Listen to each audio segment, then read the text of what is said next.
and welcome back. We're here with our panel on spirit at the national youth level.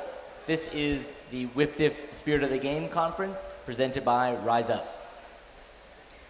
We have 4 distinguished panelists with us. I will allow them to introduce themselves, but let me just say that we have quite a bit of experience coaching at the youth international level, and many of the panelists, if not all of them, recently coached national teams at the World Junior Championships. Please introduce yourselves. Hi, my name's Matt Hill. I'm from Australia. I coached the Australian boys under-19s team for 6 years. My name's Tasia Balding. I'm from Canada. I have been the University of British Columbia Ultimate Frisbee women's team coach for 4.5 years, say a half, and I'm the U23 women's coach for next summer. Hi, I'm Dan. I am from Israel. I am the CEO of the Israeli Flying Disc Association, and I also coach the women's under-20 youth team. I'm also the president of the WFDF Youth and Sports Commission. Hi, I'm George. I'm from Boston, and I have spent the last 2 rounds doing the U.S. Open team for the World Juniors Championships. Welcome, and thank you all for joining us. So I'd like to get a little bit more perspective on how you all got involved in coaching, how and why, I should say, coaching at the youth level, and maybe an anecdote or what got you involved, and share that with the group. Sure. I started playing as a youth, so I was in the Australian under-19s team in 2006. Really enjoyed it. Came home, taught my sister how to play, a younger sister. I kind of went from there.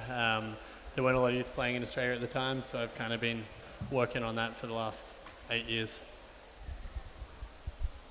I got involved coaching youth through my club team, Traffic Ultimate. We had a few young players coming up, and the university and the city needed a coach, and that's really what got me started.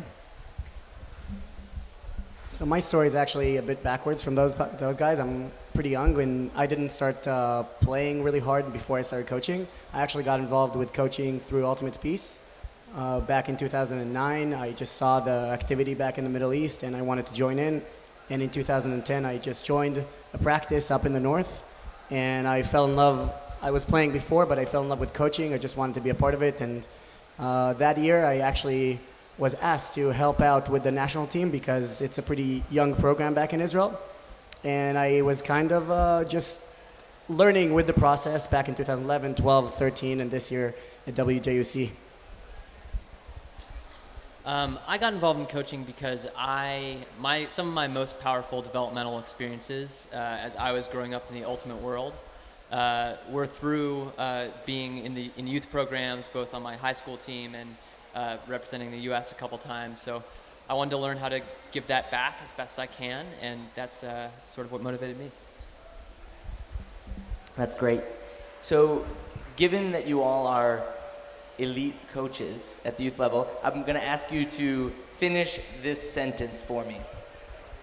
The most difficult thing about teaching spirit to young players is blank. Just wondering if you can finish that sentence for me. I think it's easier teaching youth spirit than it is teaching adult spirit. Kids play at school where there's no referees or umpires at lunchtime. They're used to playing lots of sports without referees. And so the spirit of the game is, in a sense, already built in. So yeah, I'm going to say it's easier than teaching adult spirit. I mean, difficulty is once again similar with adults, that the people are used to referees and they look for someone else to tell them what's right or wrong. And so it's just kind of breaking that mold, I think, is the most difficult thing. Yeah, if that makes sense. I'm just going to build a little bit on the last answer.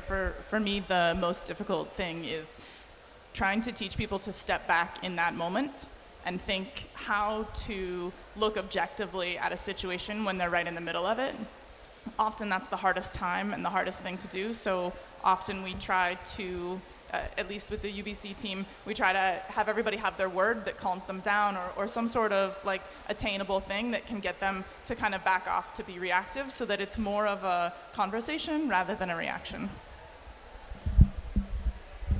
I think from my perspective, mostly teaching new players how to play the game. I think most people who join and want to play Ultimate are usually coming from either playing soccer or basketball or other sports. And I think spirit of the game is not really a part of those sports. And for me, the hardest thing is to actually break down those barriers. Somebody who's coming in from soccer, very used to just looking at the referee or just falling on the ground whenever somebody touches him. And I've seen a lot of kids coming in wanting to learn how to play Ultimate, and it's been pretty tough to break that thing and to teach them how to play a different game. And the wonderful thing about it is to see how they go back to playing soccer or basketball after learning how to play Ultimate, how to use the spirit of the game. And I think they're playing differently. They're also taking it to their lives afterwards. I think the hardest thing about teaching spirit to youth is getting it to hit home hard enough so that when they start playing club at a men's or women's or mixed level and can represent their countries at this tournament, that they maintain that same level of spirit of the game. I think it's very easy for kids to often spirit of the game, a good level of spirit of the game can be maintained at a youth level, and then when they get to a slightly higher level, it can sometimes tank a little bit, and it's really hard for creating experiences and environments where they really see the importance of it just as much as we're emphasizing here today. That's great, thanks. So for my final question, I want to ask about how you, practical examples, if you have them, how you go about building spirit into your team ethos or identity. What have you done with your teams in the past, and how has that worked out? Yeah, so one thing I did with my boys, I kind of explained to them that if they view the opposition as the enemy, the team you're playing, they'll come in with that mindset into the game. So they'll automatically have a bias towards them about, they're the bad guys. They're probably cheating. And so I tell the boys, I'm like, if you grew up in this country, you would be on that team, and everyone that you'd be playing with who, on your team are really good guys and good friends of yours, it's probably the exact same thing on the other team. So it's just circumstance that you grew up in Australia as opposed to the other country. And so your opposition are probably just really good guys like you guys are. And if they come in with that mentality, they're more likely to have a conversation about it rather than just contesting or sending it back or jumping up and, getting angry. So yeah, try that. We elect captains that for rules or spirit. We call it rules captains, but after this I'm going to start calling it a spirit captain. My lesson learned to take home. For us, a big part of that is just making sure that everyone knows the rules so that you can be fair with your decision. And for me, it's education. It's understanding each side coming into that. So we try at practices to discuss if there's any sort of call or if someone else gets involved in a play, we make sure that we take the time to fully discuss the whole situation, and we do have rules captains that are involved in all of those things. I think one important thing that I've learned, again, with coaching, I started as a very inexperienced coach, and one thing that I've learned is that we really have to instill it from square one. When we teach Ultimate to new players, we have to mention spirit of the game. We have to explain what spirit of the game from square one, so that it becomes an inseparable part of the game.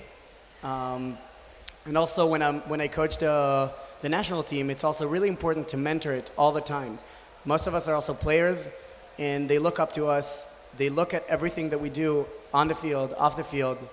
And I think it's also really important to remember that spirit of the game is not only on the field, it's also off the field. And when we instill it off the field about the way we act, about the way we speak to everybody, arguments that we have with other players, for example, kids are looking at that. And I think that's really, really important to pay attention to as a coach all the time.